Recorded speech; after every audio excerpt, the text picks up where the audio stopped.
नहीं सकता मंच से। एक बार पहले जब शुरुआत में सेवा करनी प्रारंभ की तो घर में नौका विहार कर रहा था, तो जब ठाकुर जी को नौका में बिठाया तो मेरे मन में ऐसी भावना हुई कि ठाकुर जी का नौका में बैठने का मन नहीं है, पानी में कूदने का मन है। लेकिन घर के सब बड़े लोग, कुछ गुरुजन भी थे, मैंने कहा अच्छा नहीं लगता, ठाकुर जी को नौका विहार कराओ।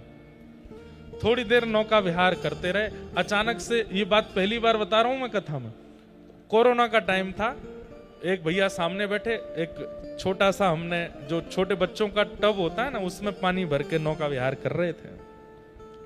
मैं यहां से नौका चलाऊं, धीमे धीमे वो पकड़े, फिर वो वहां से चलाएं।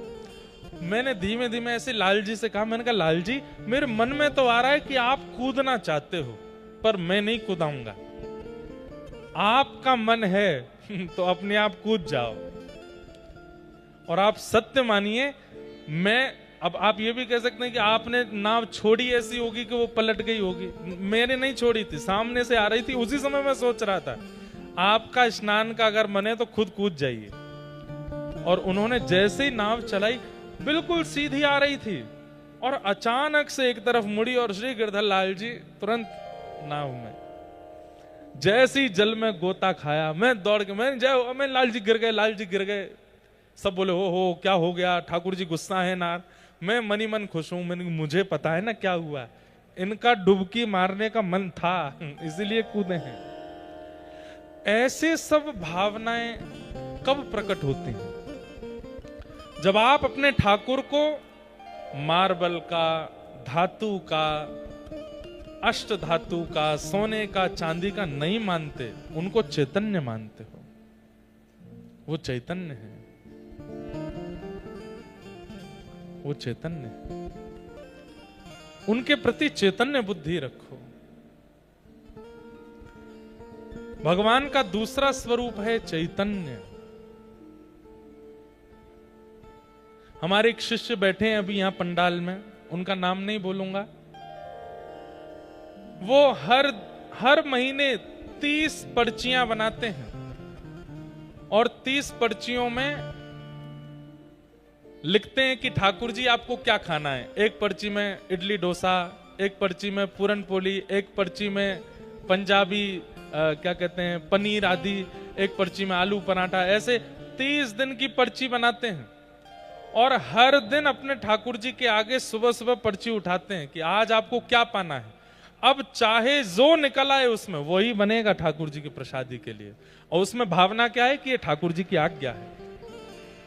ठाकुर जी को चैतन्य मानो, जड़ नहीं, वो चैतन्य है।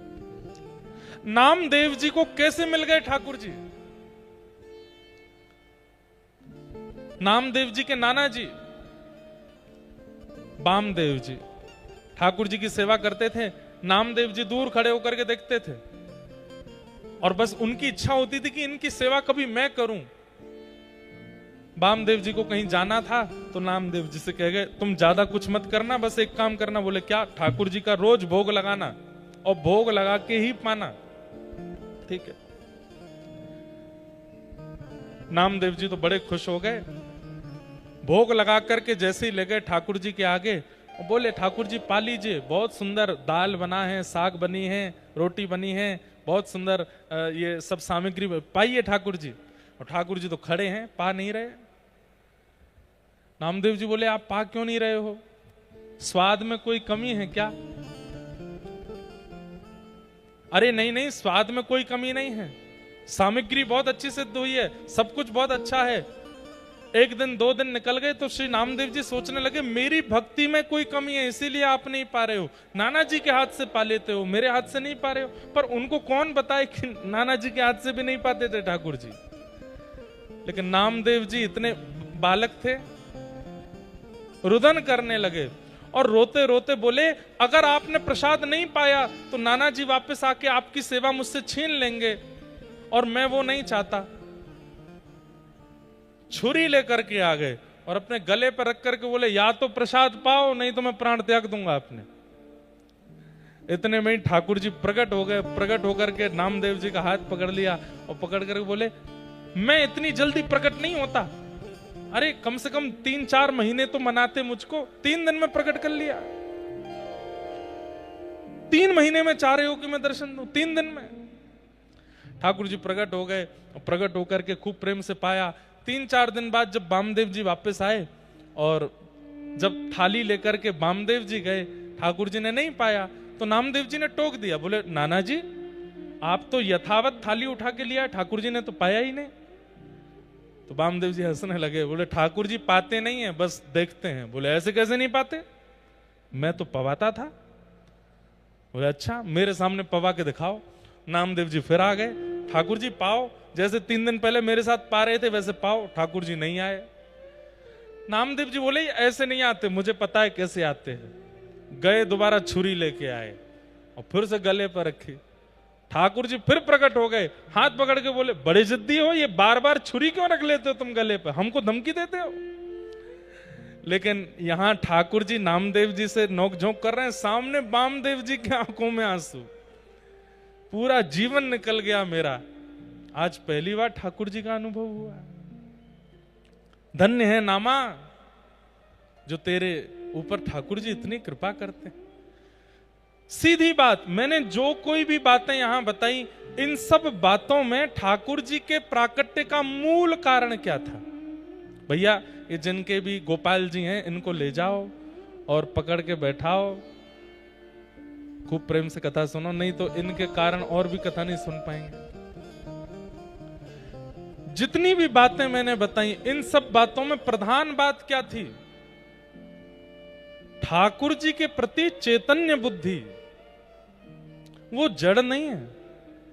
आप लोग ऐसा मत करना कि कल आप सब भी छुरी लेके बैठ जाओ ठाकुर जी पाओ, नहीं। ठाकुर जी कहेंगे सुनी सुनाई बात है, नामदेव जी का चरित्र सुन के आए हो इसलिए कर रहे हो ना, कुछ नया करो।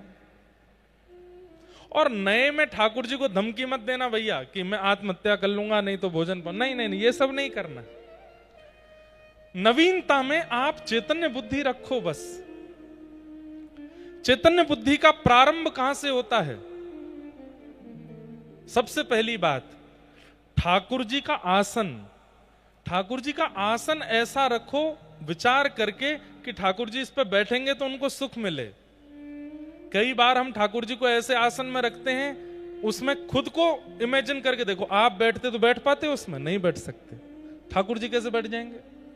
दूसरी बात, सबसे पहला ठाकुर जी का आसन इतना सुंदर मलमल का वस्त्र हो, थोड़ा कंफर्टेबल हो, पीछे कमर लगाने के लिए मसनद हो, गद्दी हो। दूसरा, हम सबके घर के ठाकुर जी कैसे हैं? किसी घर के ठाकुर जी ऐसे हैं, किसी के घर के ऐसे हैं, मेरे ऐसे हैं। तो मन में ये भाव होना चाहिए कि ठाकुर जी पूरे दिन हम ऐसे हाथ करें तो हमारा हाथ थक जाएगा, तो ठाकुर जी के पास में एक छोटी सी छड़ी बनवा के रखो कि हे नाथ, जब जब आपका मन हुआ करे, मेरे सामने तो आप ऐसे ही रहोगे, जब मैं चला जाया करूं ये छड़ी नीचे लगा लिया करो। ये मसनद है, इस पे थोड़ा टेक लिया करो। लड्डू गोपाल है, एक हाथ उठा रहता है, उसके नीचे की थोड़ी गद्दी बनवा दो कि ठाकुर जी आपको श्रम होता होगा। ये चैतन्य बुद्धि है। दूसरी बात, वस्त्र। मौसम के अनुकूल ठाकुर जी को वस्त्र पहनाओ। अभी गर्मियां चल रही हैं तो ठाकुर जी को ऐसे हल्के वस्त्र हों, ज्यादा मालाएं नहीं गले में पहनानी, 2 माला ही पहना दीजिए, मोती की पहनाइए जो चुभे ना ठाकुर जी को। इत्र भी मौसम के अनुकूल हो। इस समय कस्तूरी का इत्र नहीं लगा सकते, इस समय शमामा का, हिना का इत्र नहीं लगा सकते, गुलाब का इत्र लगा सकते हो, खस का इत्र लगा सकते हो, मोगरा का इत्र लगा सकते हो, जो ठंडा इत्र होता है चंदन का इत्र लगा सकते हो, ठाकुर जी को इत्र लगाओ। गर्मियों में बहुत गहने मत पहनाओ, सिर पर बड़े बड़े मुकुट मत पहनाओ, कपड़े के बने हुए पाग पहनाओ, पाग कोई ठाकुर जी के सिर पर बांध दो और उसमें हल्की सी मोती की एक लड़ लगा दो, बस हल्का रहने दो ठाकुर जी को। अक्षय तृतीया आने वाली है, आज से ही चंदन घिसना शुरू कीजिए, घर पे खूब सारा चंदन निकालिए। उस चंदन को इकट्ठा करके एक बढ़िया कपड़े में डाल के निचोड़ के उसका पानी निकाल लो, चंदन का एक बॉल जैसा बन जाएगा। अक्षय तृतीया वाले दिन मुख से लेकर चरणों तक पूरा चंदन का श्रृंगार कीजिए, ठाकुर जी को ठंडा लगे। अब घरों में ठाकुर जी के सामने फुब्बारे रखना शुरू करो, छोटे छोटे फुब्बारे ले आओ, ठाकुर जी के आगे फुब्बारे रखो, उसमें इत्र लगा दो। ठाकुर जी को फूल मंडली, जहां ठाकुर जी विराजते हैं ऊपर पुष्प का बंगला बनाओ, जैसे बिहारी जी का, राधा वल्लभ जी का, राधा रमन जी का, बहुत बड़ा नहीं, छोटा छोटा बनाओ। ये सब कब करते हैं हम? जब ठाकुर जी के प्रति चैतन्य बुद्धि होती है। तो चैतन्य बुद्धि में विशेष ध्यान रखिए, सबसे पहले तो आसन का, दूसरा ध्यान रखिए वस्त्रों का, तीसरा ध्यान रखिए अंग पर लगने वाले इत्र का, और चौथा ध्यान रखिए श्रृंगार का, और पांचवा एक बहुत जरूरी काम, मिट्टी का बर्तन लाइए, उसमें जल भर के रखिए। ठाकुर जी का पास में, उसको झारी जी बोलते हैं। अभी सोने चांदी या पीतल के वस्त्र नहीं, वो पात्र नहीं, मिट्टी का पात्र, उसमें जल भरो। जैसे हमारे घर में घड़े होते हैं, ऐसे छोटा सा ठाकुर जी का ले आओ, उसमें जल भर के, उसमें थोड़ी केसर और थोड़ा कूट करके इलायची, थोड़ा ठंडा रहे पानी, और उसको चारों तरफ कपड़े, गीले कपड़े से लपेट के ठाकुर जी के पास रखो, जल पीने का। ये सब कब आता है मन? मुझे बताना नहीं पड़ेगा। जब आप चैतन्य बुद्धि रखोगे तो अपने आप करने लगोगे कि ठाकुर जी को ऐसा करना है, ठाकुर जी को ये देना है। और अंतिम बात, पंखे में हम खुद नहीं बैठ सकते। हाँ, अब घर में पंखा ही है और कुछ नहीं, तो फिर ठाकुर जी भी मैनेज करेंगे। लेकिन जब हमारे कमरे में एसी है, हमारे कमरे में कूलर है, तो फिर ठाकुर जी को भी लगवाओ। आजकल छोटे छोटे कूलर भी आते हैं, एसी भी आते हैं, ठाकुर जी को लगाओ। और अंतिम प्रसाद, बहुत गर्म भोजन नहीं कराना है ठाकुर जी को। रोज छाछ बनाइए, घर में बढ़िया लस्सी बनाइए, ठाकुर जी को आम की सामग्रियां बना बना के पवाइए, पतली पतली रोटियां और ऐसी सब्जियों का प्रयोग जो गर्म, जिनकी तासील ठंडी होती है, ठाकुर जी को पवाओ। आप यहीं से प्रारंभ कीजिए, धीरे धीरे धीरे धीरे चैतन्य बुद्धि करते करते एक दिन ऐसा होगा, ठाकुर जी स्वयं स्वप्न में आकर के आज्ञा किया करेंगे, कल मेरे काजे ये बनाओ, कल मुझे ऐसे पवाओ। एक जयपुर के एक भक्त हैं, वो कहीं बाहर गए थे, तो उनकी पत्नी ने ठाकुर जी का शयन कराया। तो उन भक्त को किलोमीटरों दूर, सत्य घटना है, ठाकुर जी ने आज्ञा देकर के बोले मुझे नींद नहीं आ रही है, अपनी पत्नी को अभी जगा करके बोलो, मेरा जो बिस्तर है ना, उसके नीचे पुराने 3-4 दिन पुराने सूखे पुष्प हैं, जो कि सूख के मुझे चुभ रहे हैं, उनको निकलवाओ। रात में 2 बजे उन्होंने पत्नी को फोन किया, 10 फोन किए, नहीं उठाए। तब घर के सेवक को फोन किया, बोले उनको उठाओ। 2:30 बजे कहा, बोले अभी इसी वक्त स्नान करो, ठाकुर जी के कक्ष में जाओ, ठाकुर जी जिस बेड पर लेटे हैं, जो ठाकुर जी के सेज है, उसमें चद्दर के नीचे पुराने पुष्प सूख गए, उनको निकालो वहां से। पत्नी बोली, आप 2:30 बजे क्या कह रहे हो? बोले ठाकुर जी स्वप्न में आज्ञा कर रहे हैं। रात में 2:30 बजे पत्नी ने स्नान किया, ठाकुर जी को उठाया, और जैसी चद्दर हटा के देखी तो 4 दिन पुराने पुष्प सूख के, जैसे पुष्प सूख जाते हैं तो कड़क हो जाते हैं ना, ऐसे हो गए थे, वहां पड़े थे। वो पति पत्नी दोनों रोने लगे। अगले दिन सुबह उनका फोन आया, उन्होंने बताया, बोले महाराज जी कल ऐसे लीला हुई। तो चैतन्य बुद्धि रखेंगे, ठाकुर जी आपके संग लीला करने लगेंगे। एक व्यास जी कथा कर रहे थे, और कथा में वो बोल रहे थे, यशोदा मैया ने ठाकुर जी को पकड़ के उखल से बांध दिया, ठाकुर जी को उखल से बांध दिया। ओहो, अब 7 बज गए, आगे की कथा हम कल सुनाएंगे। व्यास जी कथा करके चले गए। रात में चोर आए और व्यास जी का पूरा घर लूट लिया, बर्तन लूट लिए, गहने लूट लिए, सब कुछ लूट लाट करके ले गए। सुबह जब व्यास जी उठे, स्नान ध्यान करके देखा तो पूरा घर खत्म, सब लूट ले गए चोर। मंदिर में जाके देखा तो ठाकुर जी का सिंहासन भी नहीं है, ठाकुर जी के वस्त्र श्रृंगार भी नहीं, केवल ठाकुर जी बैठे हैं अकेले। व्यास जी रोने लगे, ठाकुर जी से बोले, इतनी आपकी कथा करता हूं, पूरे साल आपका यश गाता हूं, इतनी रक्षा तो मेरी कर लेते कि चोर आए थे तो आप कम से कम इतना तो बचा लेते कि उन चोरों से इस घर को बचा लेते। अरे कुछ नहीं तो अपना श्रृंगार ही बचा लेते, अपना सिंहासन बचा लेते।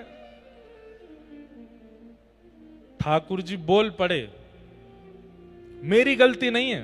बोले क्यों? कल कथा में तुमने क्या कहा था कि यशोदा मैया ने मुझको उखल से बांध दिया, और तुमने इतना कह के कथा विश्राम कर दी। चोर तो 4 दिन से तुम्हारे घर आ रहे थे, पर 4 दिन से मैं खुला हुआ था। कल तुमने कथा में मुझे बांध दिया, रात भर में बंधा ही रहा। मेरी इच्छा तो हो रही थी पकड़ करके इनका गला दबा लूं, इनके बाल पकड़ के खींच लूं, लेकिन क्या बताऊं, तुमने कथा में कल मुझे बांध दिया था तो मैं बंधा ही हुआ था। आज कथा में खोल दो मुझको, मैं सारे चोरों को पकड़ के लाता हूं।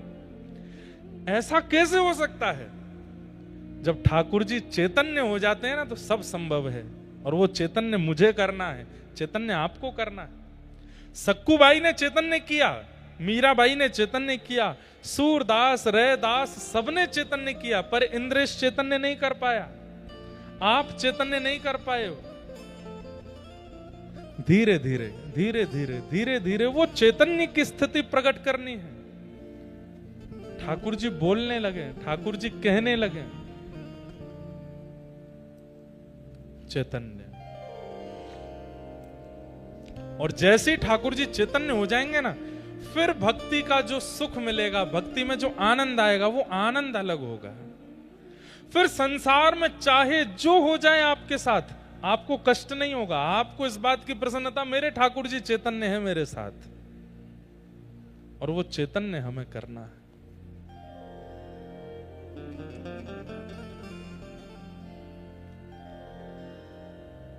सच्चिदानंद रूपाय, भगवान का पहला स्वरूप सत्य है, दूसरा चैतन्य और तीसरा आनंद।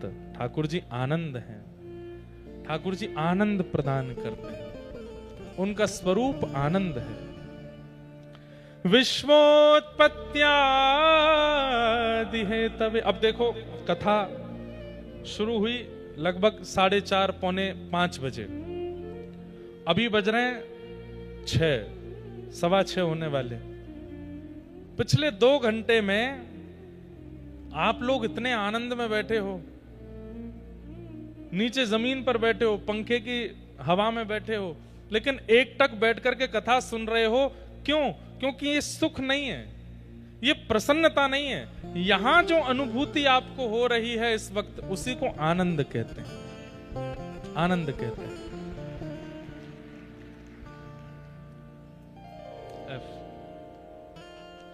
मुझे मराठी ज्यादा आती तो नहीं, लेकिन 1-2 पंक्तियां मुझे आती हैं कहीं कहीं की। अरे मनात भरली पंढरी, मनात।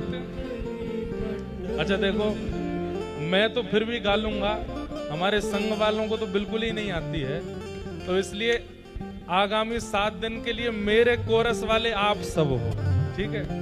जब कभी भी हम कोई मराठी भाव गाएंगे, आपको मेरा साथ देना पड़ेगा, ठीक है? प्रॉमिस?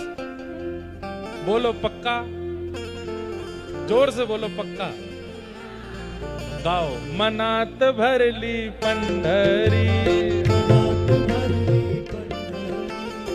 मनात भरली पंढरी। अहिल्या नगर वालों थोड़ी न तेज बोलो, हमको आवाज तो आवे आपकी। ऐसे तो गाइए कि कम से कम आपकी आवाज व्यासपीठ तक। वैसे तो हम कथा में बोलते हैं इतना तेज गाओ कि वृंदावन तक आवाज जाए, पंढरपुर तक आवाज जाए, पर आप लोग यहीं तक ही पहुंचा दो। हो जाओ उठा के पूरे भाव के साथ। मनात भरली पंढरी, मनात भरली पंढरी,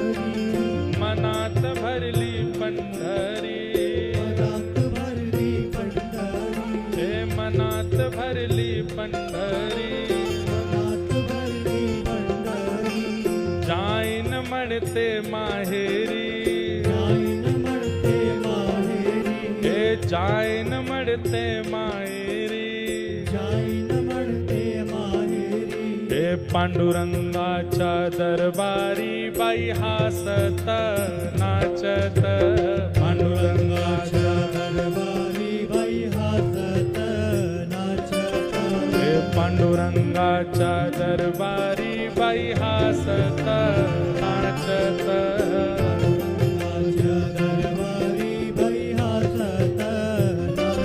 हे चंद्रभागेच वालवंट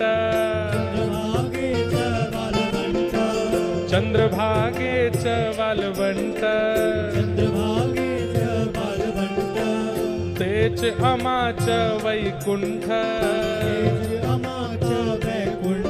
तेच अमाच वैकुंठ हे आनंद भरला घनदाट बाई आसत नाचत आनंद भरला हे पांडुगंगा दरबारी बाई हासत नाचत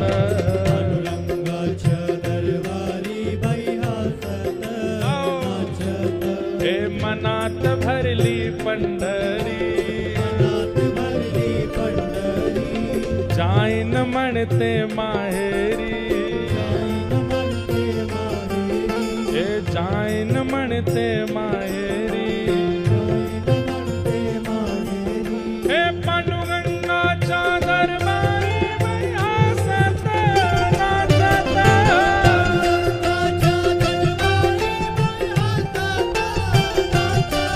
हे पांडुरंगाच्या दरबारी बाई हासत नाचत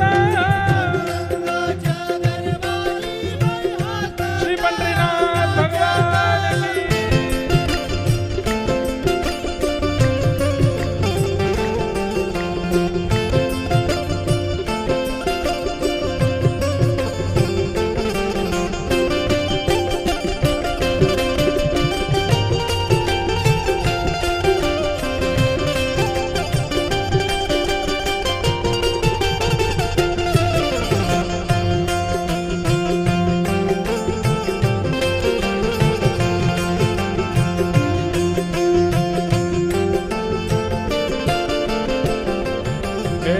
पांडुरंगाचा दरबार पांडुरंगाचा दरबार संत मिठाले अपार हे संत मिठाले अपार हे हरिनामाच गजर बाई हासत नाचत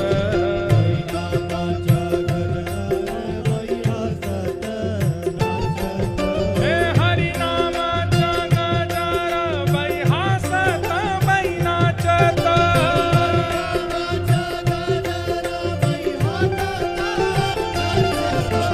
मनात भरली पंढरी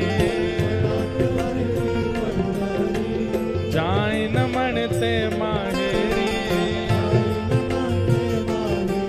हे पांडुरंगाच्या दरबारी बाई हासत नाचत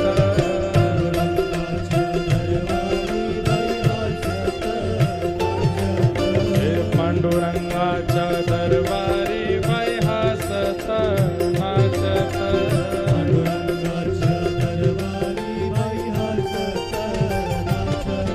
हे आपण सगळे जाऊया आपण सगळे जाऊया गोपालपूर पाहूया गोपालपूर पाहूया हे हरिचला खायूया बाई हासत नाचत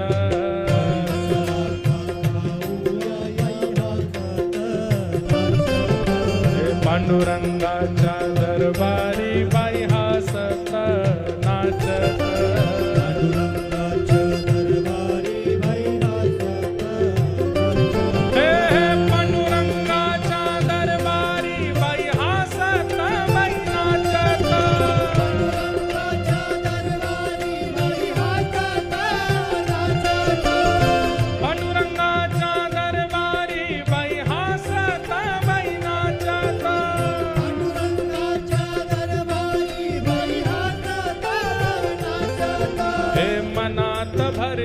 पंढरी, हे मनात भरली पंढरी, हे जाईन म्हणते माहेरी, हे जाईन म्हणते माहेरी, हे पांडुरंगाच्या दरबारी बाई हासाचा बाई नाचता,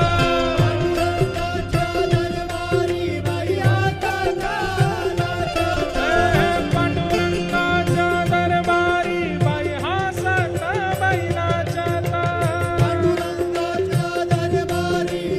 पंढरीनाथ भगवान की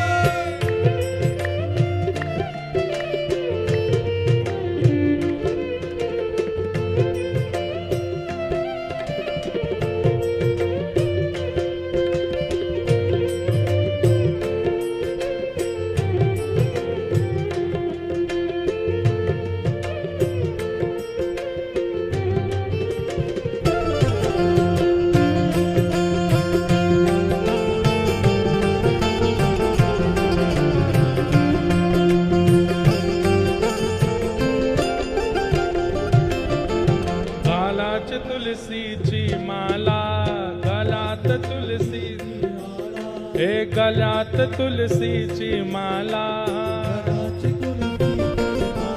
हे बाजे मृदंग आणि ताल, बाजे मृदंग, बाजे मृदंग आणि ताल, हे कीर्तन करूया हरी हरी बाई हासत बाई नाचत, कीर्तन करूया हरी हरी, हे कीर्तन करूया हरी हरी बाई हासत बाई नाचत,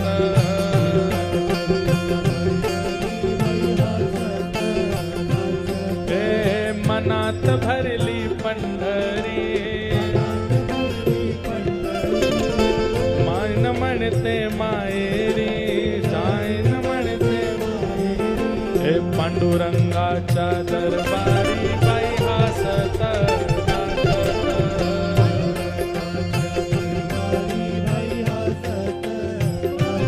हे पांडुरंगाच्या दरबारी बाई हासत नाचत,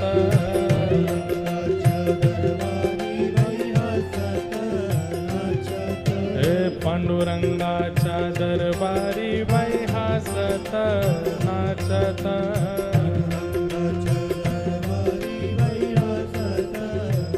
हे विठ्ठल माझा माझा मी विठ्ठलाच्या, विठ्ठल माझा मी विठ्ठलाच्या, हे विठ्ठल माझा माझा मी विठ्ठलाच्या,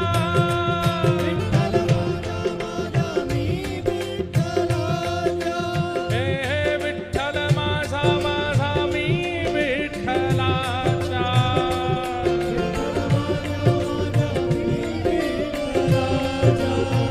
हे विठ्ठल माझा माझा मी विठ्ठलाच्या, हे विठ्ठल माझा माझा मी विठ्ठलाच्या,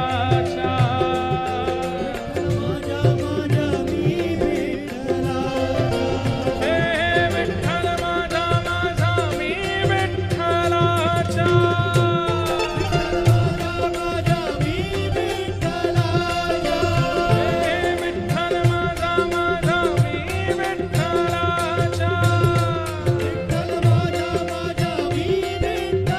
हे विठ्ठल माझा माझा मी विठ्ठलाच्या,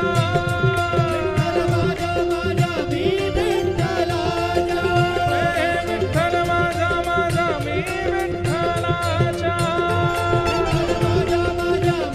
विठ्ठलाच्या, हे विठ्ठल माझा माझा मी विठ्ठलाच्या, हे विठ्ठल माझा माझा मी विठ्ठलाच्या, जय जय श्रीराम, हे मनात भरली पंढरी, ये देखो नाच तो रहे थे लेकिन गा नहीं रहे थे। अरे भाव से गाओ। मनात भरली पंढरी, जाइन म्हणते माहेरी, हे पांडुरंगाच्या दरबारी बाई हासत नाचत, पांडुरंगाच्या दरबारी बाई हासत नाचत, पांडुरंगाच्या दरबारी बाई हासत नाचत, पांडुरंगाच्या दरबारी बाई हासत नाचत। जय जय श्री राम। भागवत कथाच्या दरबारी बाई हासत नाचत, भागवत कथाच्या दरबारी बाई हासत। हमारा टारगेट है कि हम 1 महीना महाराष्ट्र में हैं तो मराठी इतनी सीख जाएं कि बात करने लगें सबसे मराठी में। बड़ी प्यारी भाषा है, लेकिन भाषा प्यारी तभी लगती है जब उस भाषा में भक्ति की वार्ता हो। अब ऐसे तो हिंदी में भी गाली गलौज करने लगे तो हिंदी भी अच्छी नहीं लगती है। हिंदी में भी भाषा में अभिमान, व्यक्ति अपना मान सम्मान अभिमान की बातें करे तो भाषा अच्छी नहीं लगती। लेकिन उसी भाषा को सुंदर बना दिया जाता है यदि उसी भाषा में ठाकुर जी की चर्चा हो। इंग्लिश बड़ी अच्छी भाषा है लेकिन वो इंग्लिश नॉर्मल लगती है, लेकिन उसी में ठाकुर जी की चर्चा हो तो सुंदर लगने लगती है। ऐसे ही मराठी हो, तमिल हो, कन्नड़ हो या हिंदी हो, पंजाबी हो, गुजराती हो, कोई भी भाषा, वो ऐसा लगता है जैसे मानो भाषा ने रूप धारण कर लिया और आपने ठाकुर जी की चर्चा करके मानो उस भाषा का श्रृंगार कर दिया, वो सुंदर लगने लगती। ऐसी मराठी भी बड़ी सुंदर लगती है अगर उसमें भगवत चर्चा होने लग जाए।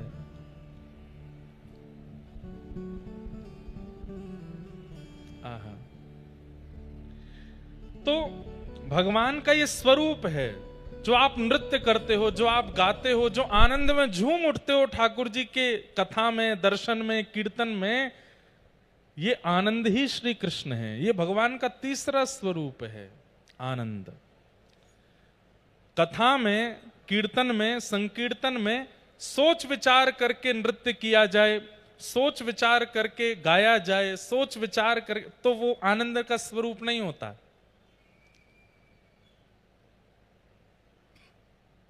मैं तो गोविंद रा गुण गासूं,